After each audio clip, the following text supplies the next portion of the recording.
Hola amigos, ¿qué tal? Les doy la más cordial bienvenida a un nuevo video de Educando con Cultura.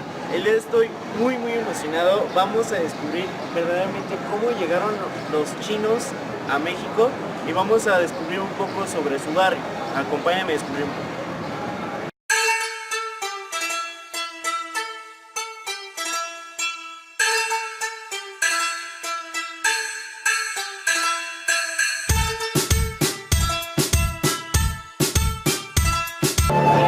Antes de recorrer el barrio chino, quisiera que pasáramos a una cantina antigua del Porfiriato, que se llama la cantina del tío Pepe.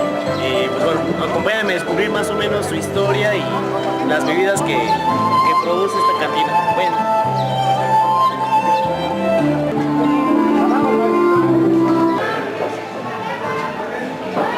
Ya nos encontramos en la cantina y vamos a entrevistar a los meseros de esta cantina y para que nos cuenten más o menos su historia.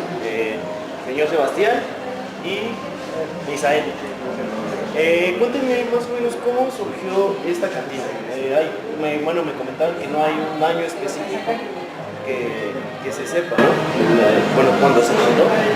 Se fundó en 1879. Hay una bebida típica de esta cantina. Tenemos el San Pepe, que es el licor de sandía, y el Negrón, que son... ¿Y qué llevan más o menos? Por ejemplo, el Negrón. El Negrón lleva martini seco, Fernet, Campari y vodka, con agua mineral. Se recomienda cuando vienen un poquito maletas. Vamos a tomar uno ahorita. ¿Qué estilo tienen? Bueno, es una cantina típica de Porfiriato, ¿no? Porfiriato, sí. ¿Y la contrabarra? Es francesa. Las alemanas. Y, por ejemplo, yo sabía que la contrabarra es una de las pocas que existen en México, ¿no? Solamente hay Tres que dicen. Ópera. Y parece que había una en Puebla, es la que creo que ya no está. ¿Ya no está? Ya no. ¿De qué material está hecho? Puede ser.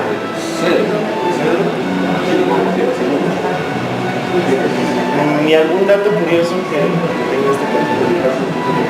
No sé, algo que haya pasado, inusual. ¿Una anécdota? Sí, una subdivisas, no sé. No, hasta eso que no.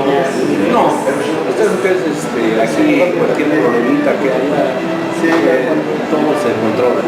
Sí, los clientes son muy amigables y ellos intervienen también. Tratamos de que no lleguen, como que pensamos que ya hay alguien problema, tratamos de evitar que no llegue a más. ¿Algún personaje histórico que haya desfilado por esta cantina que recuerda?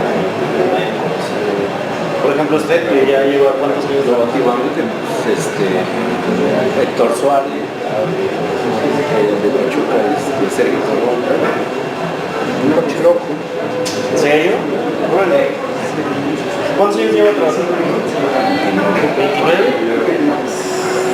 Y ando bajito. ¿Usted? 7. Poquitos. ¿Qué más me pueden contar? No sé. Por ejemplo, esta barra, todo Este es el mostrador. Bueno, el La mostrador. barra es la de abajo, mostrador y contrabarra. Ah, ok. ¿Se ha conservado intacto? Sí, sí se deja igual, se deja una preparación, pero tratando de que quede igual todo.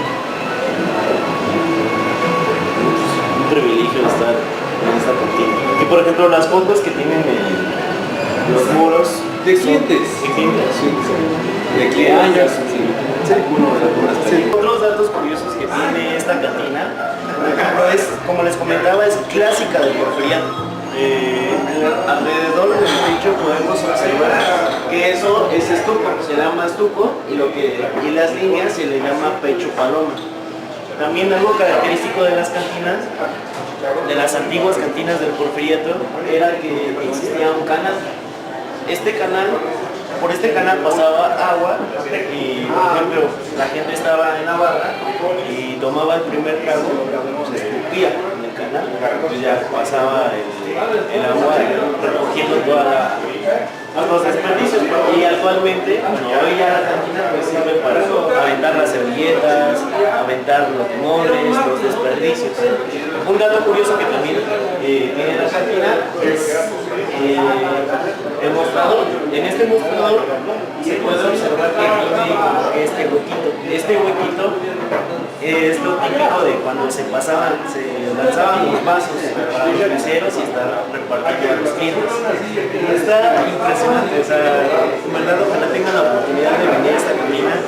Se siente un clima muy cálido, está súper padre, hay cosas muy interesantes. Por ejemplo, también la contrabarra. Esta es la barra, el mostrador y la contrabarra. Esta contrabarra viene de Francia. Hay que recordar que Porfirio Díaz tenía mucho la cultura del afrancesamiento. Quería hacer el país completamente francés. El claro ejemplo está Palacio de Bellas Artes, Palacio de Correos, muchos monumentos históricos que están inspirados en obras o edificios artísticos de Francia. Algo característico que tiene esta barra es de que el cognac Hennessy quería patrocinar, bueno, quería dar publicidad a toda su cata de alcohol, y pues bueno, mandó a México tres contrabarras, que son las que menciona Sebas, y también aquí la carta que se maneja en una cantina es esta, o sea, es el mostrar todos los variantes que tienen el alcohol.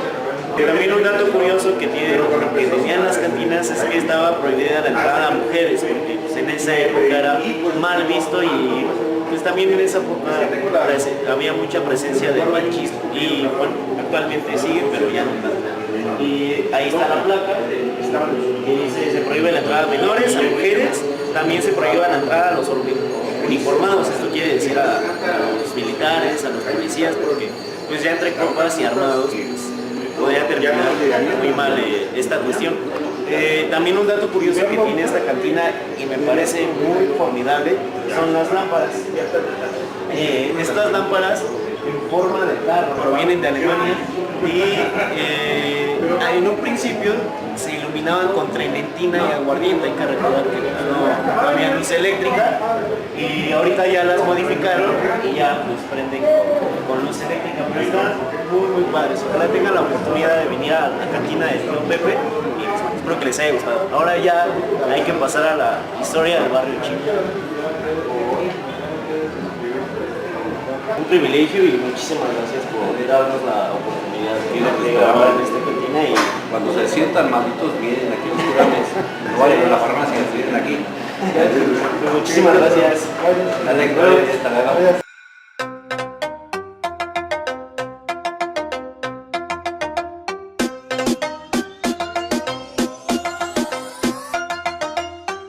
El barrio chino de México es el más pequeño de todo el mundo, solamente es una cuadra y se encuentra en la calle de Dolores, entre la calle de Independencia y artículo 123. La historia del barrio chino es muy curiosa y también es muy oscura, cómo fue todo este proceso.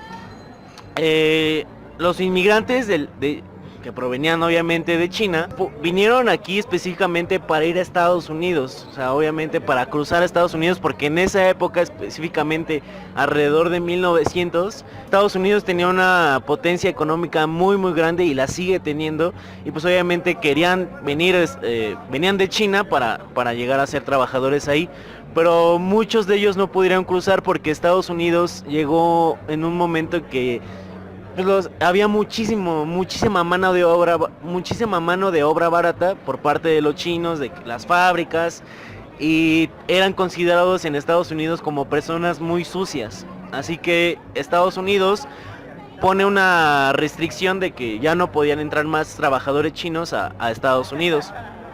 Muchos de ellos se quedaron en el norte de México y ahí ejecutaron pues restaurantes de China, estos típicos, ¿no? que son buffets de comida china.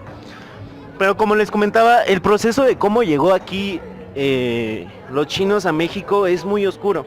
En 1900 existía un senador liberal que se llamaba Andrés Magallón. Este senador propuso que se tenían que establecer en un barrio específicamente a los chinos. Se propuso esto porque ocurrieron muchísimas masacres contra los chinos. Por ejemplo, en Torreón, el movimiento de Francisco y Madero se levantó con el lema "Viva Francisco y Madero y mueran los chinos". O sea, tanto estaba la xenofobia en contra de los chinos. En ese mismo acto de Torreón y con ese mismo lema se hizo una masacre de 300 chinos y algunos de ellos ya muertos fueron arrastrados con carruajes, fueron arrastrados los cuerpos. Ese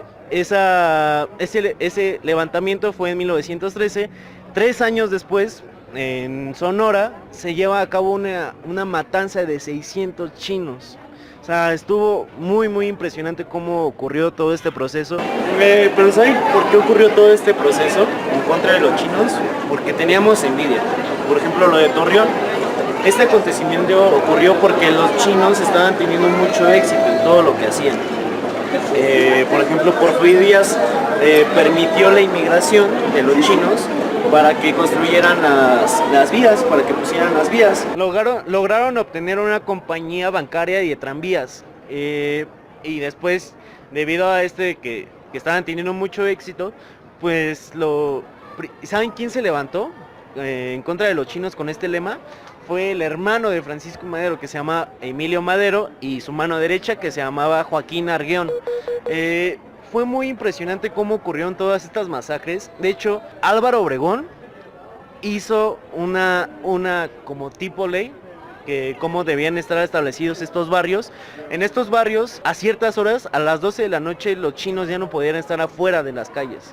Se creía que ellos tenían todo tipo de enfermedades, o sea, tenían tuberculosis, sarna, o sea, cosas muy desagradables, y por eso no permitió también que los chinos tuvieran relaciones o se pudieran casar con las mexicanas. Y fue muy desagradable cómo ocurrió todo este proceso, y sí es esta parte de hacer análisis de cómo actualmente nosotros nos quejamos de cómo los Estados Unidos tratan a los mexicanos, pero también hay que hacer ese sincretismo de cómo nosotros en un tiempo tratamos a los chinos. Y pues bueno, está muy impresionante. Este lugar es muy pequeño, como les comentaba, es el barrio más pequeño de todo el mundo, pero digo, tiene cosas muy interesantes. Acompáñame a descubrir más del barrio chino. Una de las cosas que tiene este barrio chino es este callejón. Antes este callejón se llamaba el Callejón de las Damas, y también por ese aspecto fueron repudiados mucho los mexicanos en contra de los chinos, porque ellos trajeron muchos juegos de azar. Por ejemplo, en el barrio, cuando inició en un principio, ya como un barrio chino, había mucha delincuencia, y también por esa parte se tenía prohibido que los chinos salieran a ciertas horas. Se llama el Callejón de las Damas por muy lógica y sencilla razón de que aquí habían pues damas de sexo servidoras, había prostitutas, y también aquí en todos estos edificios se llevaba a cabo juegos de azar. También en este callejón era muy famoso porque bueno, los chinos, gran parte de las drogas, bueno, específicamente el opio, se fumaba en este callejón, así que era muy extravagante en esta parte cómo se lleva a cabo todo este tipo de cosas. En los años 40 ya fue cuando se conformó como un gueto. Lázaro Cárdenas, entre muchas cosas que hizo para el país, ya les entregó como tal un barrio chino. En un principio, donde hicimos la presentación, se le conoce como el Arco Chino o la pagoda. Esta pagoda en todos los barrios chinos es la entrada para ingresar a toda esta cultura de este país. Es muy interesante cómo pues esta pagoda no se encuentra en la entrada del barrio, sino se encuentra a una cuadra de distancia, y es porque pues no midieron bien la estructura y pues quedó más grande la pagoda que la calle, así que decidieron colocarla a unos cuantos metros.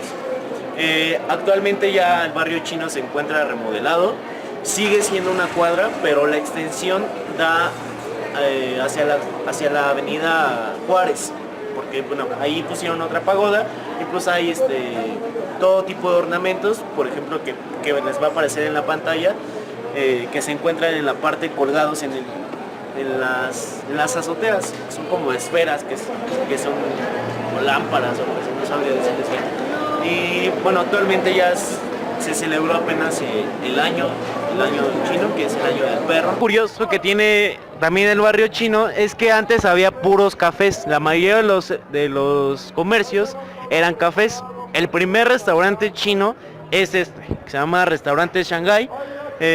Fue el primero en pues ahora obviamente pues vender comida china. También en esta parte tenía un lado oscuro, que es lo que venimos comentando, que pues, se llevan aquí juegos de azar, había prostitución, mucha delincuencia. En todo este edificio, como pueden notar, pues, son varios pisos. En cada piso se llevaba cierto tipo de juego de azar. El juego más representativo que se llevaba a cabo se llama Mohong. En esta remodelación que apenas se acaba de llevar justamente en el año chino, el año del perro, que se celebró en febrero, se hizo una expansión del barrio chino. Se puso el arco chino en la entrada de Juárez y se expandió el final del barrio chino 2 cuadras después, pero prácticamente pues en esa expansión pues no hay algo muy distintivo del barrio chino, o sea, prácticamente son otro tipo de cosas, no tienen nada que ver, pero el barrio chino, como les comentaba, es el más pequeño del mundo y solamente es una cuadra. Acompáñenme más o menos para que vean lo pequeño que es. A ver, veamos. Me sale un papelito con...